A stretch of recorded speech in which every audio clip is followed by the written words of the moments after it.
Hemos elaborado para este tema, aparte del vídeo introductorio que hemos visto y la deliberación de antes, 4 presentaciones. Una que se refiere al maestro, otra que se refiere al alumno, otra que se refiere al método y otra que se refiere al objeto de aprendizaje. En cada una de las 4 presentaciones analizamos el contraste entre escuela tradicional y escuela nueva. A la izquierda, hablando del maestro, dice que en la escuela tradicional era un transmisor y en la escuela nueva guía, orienta. ¿Vale? Es la diferencia. Ese es el contraste. Y luego aparece en verde una palabra que es la palabra que nosotros, cuando estemos estudiando el tema 4, tenéis que desarrollar en esta pregunta. Yo ahora la voy a citar por encima para cimentar vuestros esquemas previos, pero por lo menos que os vaya sonando. Esto es lo que luego tenéis que leer y aprender a descubrir qué significa aprender a descubrir, precisamente. En la escuela tradicional, el docente era un transmisor, era poco menos que como un radiocassette, un CD-ROM, un ordenador, transmitía pim, pim, pim, pim, pim, pim, siempre lo mismo, con el mismo tono de voz, a la misma hora, todos los meses del año transmitía lo mismo. En la escuela nueva, el docente guía, orienta al alumno, le motiva, le incentiva, porque se ha descubierto, se sabe, que un alumno aprende más descubriendo su propio aprendizaje que oyendo muchas cosas. Tú puedes oír 10 cosas, pero no aprendes ninguna. Sin embargo, descubres 2 y aprendes las 2. Al final, 2-0. Lo importante es que la persona aprenda, no que la persona esté quieta, pasiva, escuchando como otro diserta. En la escuela tradicional el docente era el centro, era el principal, era el magistre, dice, lo sabe todo, es el principal. En la escuela nueva el profesor no es el principal, es un mediador. Está claro que tiene que ser valorado y está claro que tendría que ser más reconocido, pero no es el principal de la acción educativa. El principal es lo que el estudiante aprenda. Entonces importa tanto el saber didáctico como el saber disciplinar. Por supuesto que importa que conozca, que sepa de biología o que sepa de teología, pero lo que importa ahora en la escuela, en la institución educativa, es el saber didáctico, saber cómo enseñar. Por ello era fundamental antes la formación inicial y exclusiva. Después de 3 años de formación ya no había más formación, ya lo sabía todo, ahora se podía dedicar 40 años de vida docente haciendo todos los años lo mismo. Mientras que ahora es fundamental la formación permanente. Es lo que se llama desarrollo profesional.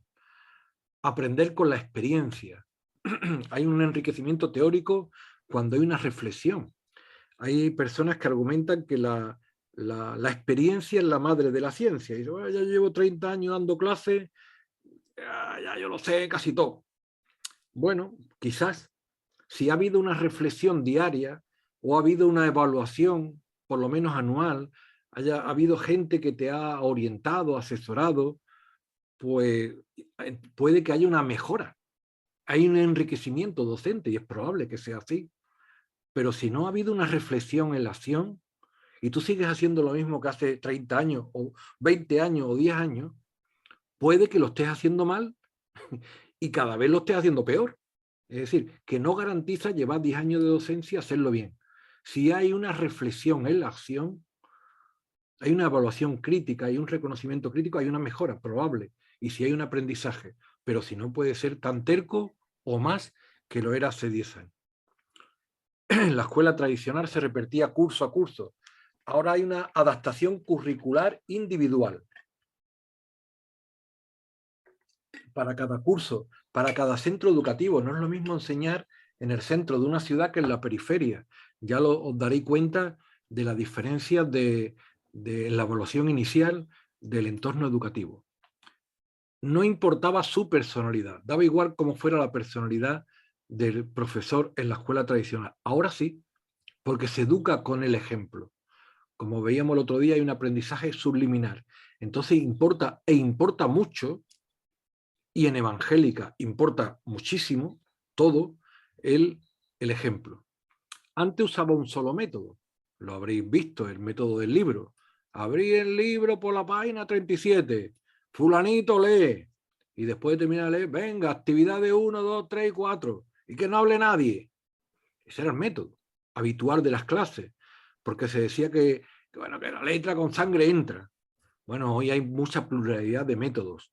Se estudia el contexto, el objeto, los recursos, y probablemente para cada concepto, para cada idea, haya que usar métodos diferentes. Es verdad que todos tenemos más habilidad en unos métodos que en otros, pero los demás están ahí para que lo vayamos conociendo. Y en esta asignatura, en el bloque 3, vamos a conocer más de 100 métodos, con sus virtudes y con sus defectos. Porque, por ejemplo, el método de la conferencia, pues enormemente práctico si tú estás dando una charla a 300 personas, pero no tendría sentido dar una conferencia a 2 alumnos. Venga, una hora callado que yo explico. Hay otros métodos más empáticos, más deliberativos. Antes había relatividad en los principios educativos, ahora sí se da mucha importancia a todas las ciencias de la educación. Cuando hablamos del alumno, es muy importante aprender cómo el alumno aprende, porque cuanto más conozcamos al ser humano, mejor conoceremos nuestro campo de acción. Un agricultor tiene que conocer bien la tierra donde va a sembrar, tiene que conocer bien el grano, el tipo de género que va a sembrar. Un mecánico tiene que conocer bien las herramientas y los elementos que trata. El maestro tiene que conocer bien al ser humano. Y conocer bien al ser humano es imposible, pero por lo menos mejorar en el conocimiento. Cuanto más y mejor aprendamos del ser humano, nos ayudará a conocernos a nosotros mismos y a implementar mejor nuestra acción educativa. Antes, en la escuela tradicional, se veía a un alumno como un adulto en miniatura. De hecho, se veía a los niños vestidos con chaquetita, con corbatita, porque lo importante era lo que fuera a ser de adulto. Era tú de mayor, vas a ser un personaje. Pues no se educa para ser de mayor un personaje, se educa para mejorar hoy. Cuando tiene 3 años, cuando tiene 7, cuando tiene 10, y ya veremos cuando tenga 25, cuando tenga 30, lo que el Señor permite en la vida de cada uno. En este apartado hay en el paidocentrismo, el enfoque central, lo que se llama aprendizaje constructivista. Igual alguno de vosotros suena, pero os lo voy a compartir con una ilustración. Aprendizaje constructivista y zona de desarrollo próximo. Esto lo trata mucho Vygotsky o Zuber, pero yo tengo aquí una lámina sencilla, lo que es el constructivismo. Os suena a todo, construir una casa, construir un Tetris, vas montando piezas, ¿no? Bueno, pues el aprendizaje constructivista, en el que se fundamenta nuestro sistema educativo, se basa en algo parecido. Un esquema es como un ladrillo. Un ladrillo, por ejemplo, el esquema de conocimiento suma, está aquí arriba. Y abajo nosotros tenemos el conocimiento de las matemáticas. ¿Qué sabe un niño de 6 años de matemáticas? Pues sabe los conceptos que ha ido aprendiendo en infantil. Más, menos, harto, bajo, etcétera. Entonces, lo primero que para aprender a sumar no se empieza directamente con la suma, sino se empieza con un primer esquema de conocimiento que es el número. Y después se dice zona de desarrollo próximo. El alumno está capacitado para aprender lo próximo. Lo próximo es la suma. Si nosotros, en vez de enseñarle el concepto suma, cogiéramos el concepto logaritmos que se ve en el instituto, obviamente la pregunta está clara. ¿Aprendería un alumno de 7 años los logaritmos? No. ¿Por qué? ¿Porque el alumno es torpe? No. Porque no hemos seleccionado los contenidos que él puede aprender en su zona de desarrollo próximo. Como veis, primero va la suma, luego va una serie de años y cuando esté en el instituto podrá aprender los logaritmos. Esto es gráficamente el aprendizaje constructivista. Si estamos hablando del acento, el acento en gramática, pues empezamos con la ortografía, porque hay un fundamento, una episteme sobre el lenguaje. Veis que cada persona tiene un bagaje previo sobre el cual vamos cimentando, vamos construyendo. Pero, por ejemplo, si una persona habla de energía atómica y va a una charla de la NASA, porque ha venido a su ciudad un personaje erudito, un premio Nobel en física, y tú estás escuchando, Perdón, perdón, Diego. ¿sí? Sí, una alumna quiere ingresar nuevamente, que ha tenido problemas con internet. Vale, vale, sí, le he dado a admitir, gracias. Vale, gracias, perdón. Mire, si no hay un constructo, si no hay un cimiento básico y una persona da una conferencia genial sobre la fusión atómica, mira lo que pasa. Como no tiene nada donde interrelacionarse, ¿sabéis lo que pasa? La típica expresión que se dice, por un oído me entra y por otro oído me sale, porque no tiene nada donde interrelacionarse. No tiene ningún esquema básico para relacionarse. Entonces, tú escuchas una conferencia sobre la energía atómica y te quedas como estabas. No lo has aprendido.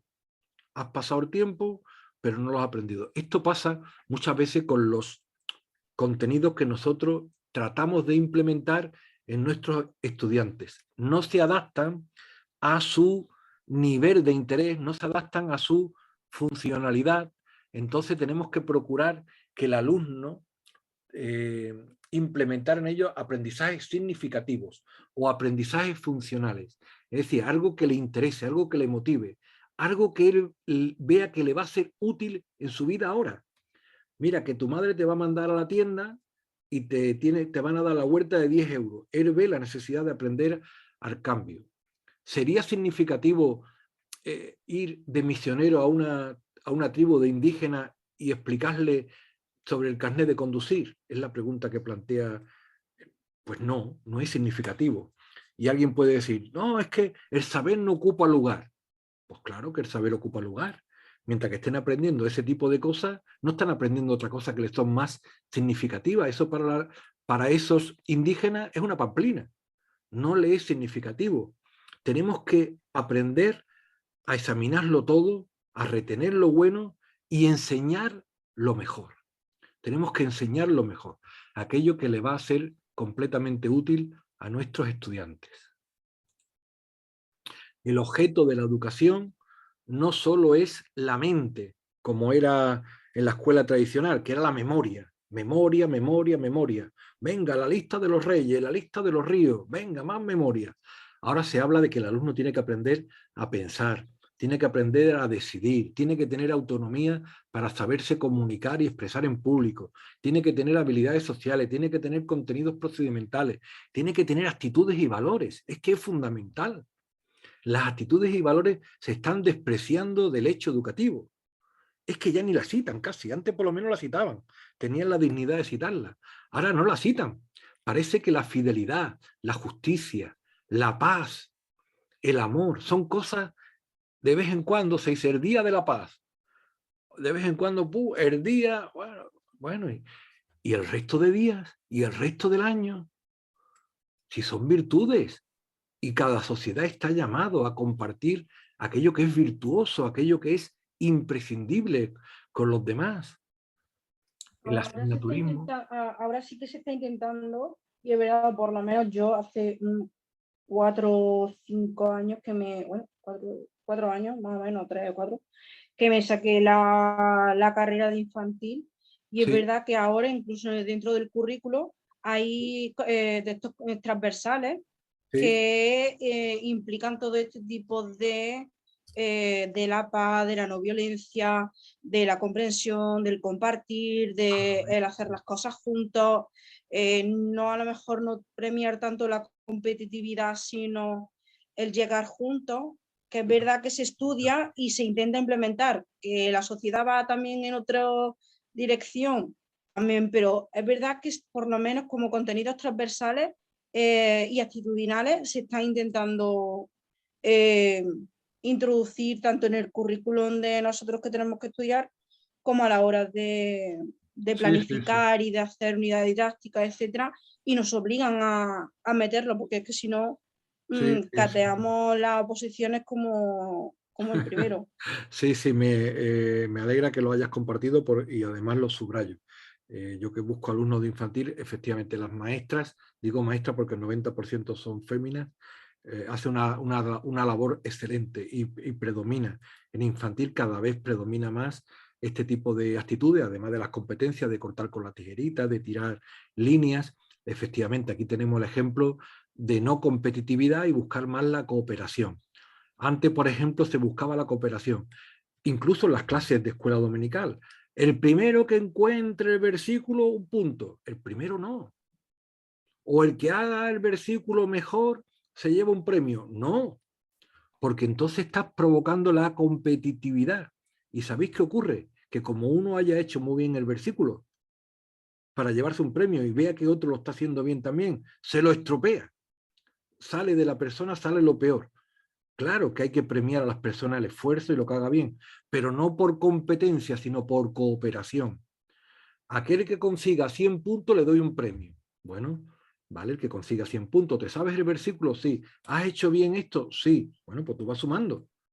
Que el premio lo puedes ganar tú, lo puede ganar también el otro y lo puede ganar 3 o no lo puede ganar nadie. El hecho de ganar no significa que haya uno mejor que tú o uno peor que tú, sino depende de tu esfuerzo, depende de ti. Eso es la cooperación. Eso es un poco el enfoque que va dando estas